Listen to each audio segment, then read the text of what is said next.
Hello again, beer fans. And comments to my Bud Platinum review.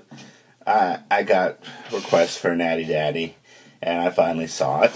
And so I didn't really understand that it was only sold in 24 fluid ounce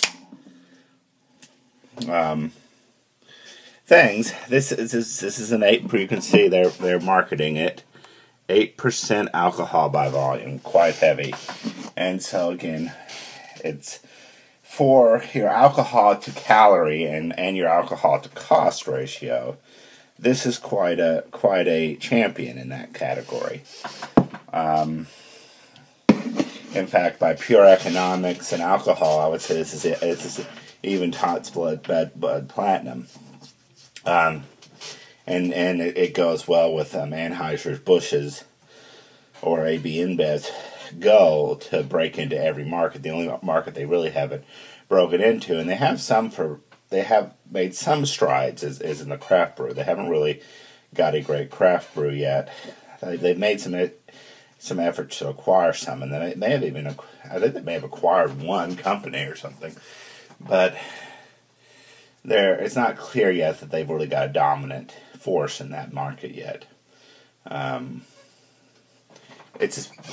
But they seem to want to have a beer for every occasion, and so in every taste and every desire. Now, this is on Beer Advocate. Let me move up the camera here. This is classified as a malt liquor. But it's clear if you look at the packaging and everything, the only thing that they want to say about this is, as you can see, they're lager brewed with natural ingredients. They want to advocate this as just a straight up beer. So there isn't much difference between a malt liquor and a beer, except for malt liquor tends to have higher alcohol per volume and tends not to taste quite as good as even the cheaper adjuncts. And so, I don't know what's the... all beer has malt. The head is actually sticking around for a while. That's impressive. It's not at all a disgusting head, and it's going, but it's not. It's hanging in there for a bit, and so we got to give Natty Daddy that. Let's try the can. I've still got beer in here. I don't know how much of this I'm going to drink because again, this is early. This is in the afternoon, and I don't really need this much beer. I can certainly do it because you know me, I'm a whiskey drinker, so it ain't gonna get to me. But it's a lot of alcohol. Hopefully, we'll get some taste in it too. So let's try this thing out, and eventually, I will. In case you're curious, I will get to Natty Light. I haven't reviewed that yet. That's one of the few popular light beers I haven't reviewed. I'll get to it. Actually, I had a little orange in the smell, ironically.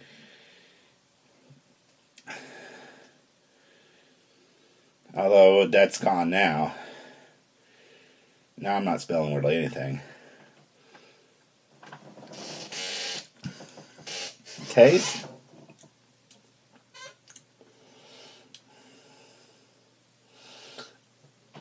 Little hop at the beginning, and then it goes fast, and leaving kind of a slight off taste note at the end, although certainly not offensive at the first taste. The actual citrus notes in this are more pronounced than you get in most adjuncts. I'm a little surprised by that.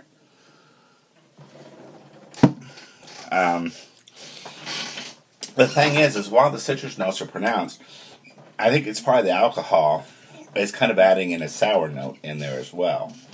And so it's not just kind of citrusy, and of course citrus and hops are bitter, but there's a little sour note there, which you don't want in beer. But this is not, and so that note, the fact that this is actually going to, this has more flavor to it than I was expecting.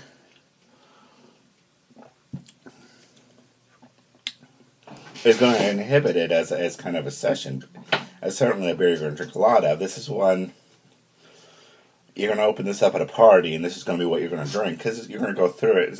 You're not going to just... I mean, I'm sure you could chug it. I'm sure you could, but it's not one that when I drink it, I'm like, okay, let's just chug. And 8%. And you get drunk fast. But it is really not a bad offering. I'm a little surprised they aren't pushing this a little bit more. I mean, again, it's not good. And it has some bad notes in there, but it has some good stuff going on, and it's got more flavor than I was expecting. And certainly 8%, that's a lot of value. I mean, you're getting, basically, in this can, you're getting the equivalent of 4 Natties of alcohol in one can. And I think I got this for $2, and so it's not really a bad price. And the flavor's better than I remember Natty being, although I'll have to review Natty. But it's...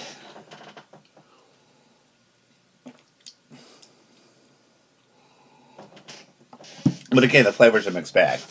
It's got some stuff going on there that are good, but it's got some note. But they're not hiding the flavor as thoroughly as they do in, say, Bud Light.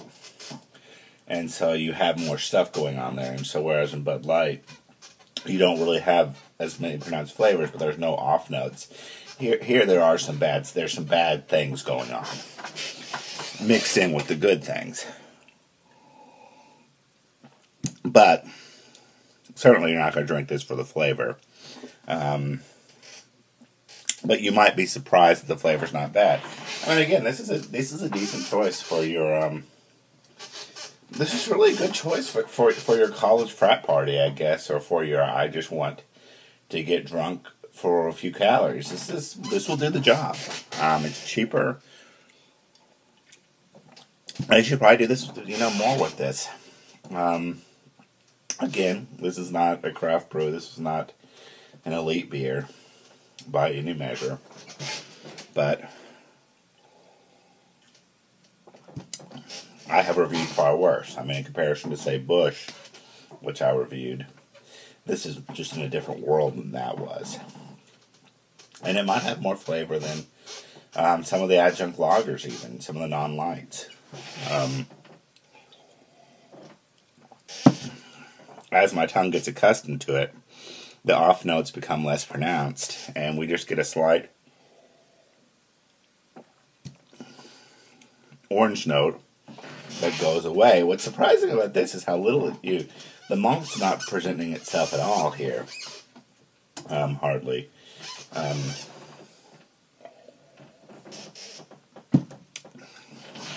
It's all the hop.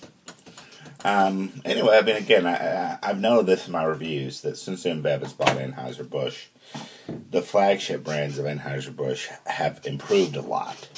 And they don't get credit for this, but Anheuser-Busch has done a good job bringing to market decent beers for what they're supposed to do. But, we say every beer has its place, but Anheuser-Busch has done a good job with that, of having beers that, for instance, the American Ale fills the $6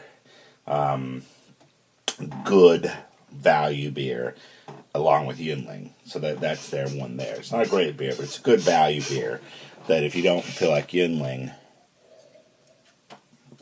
and hell, it might be as good or better than Yuengling. But if you're not in the mood for Yuengling, it's there. It's a little more, a little less malty, I guess, than Yuengling. Less corn character. It's a good beer. And then the Blood Platinum, they have their craft light, basically, not a craft light, but a high gravity light beer to fill that one. It's not that horrible. And then this is your extremely high gravity malt liquor category. And again, for that, it's pretty good. And so a lot of kudos go to Anheuser-Busch. Even the Bud Select 55 I thought was better than MGD 64 for that extremely low gravity, extremely low calorie beer. So again, Anheuser-Busch is doing a better job. They don't have a great beer yet, but they have some good options for certain situations. And whereas, for instance, my favorite brewery, Stone, there's only one situation where you want a Stone, and that's where you want a great beer. And you don't mind paying for it. Anyway, that's all I got. See ya.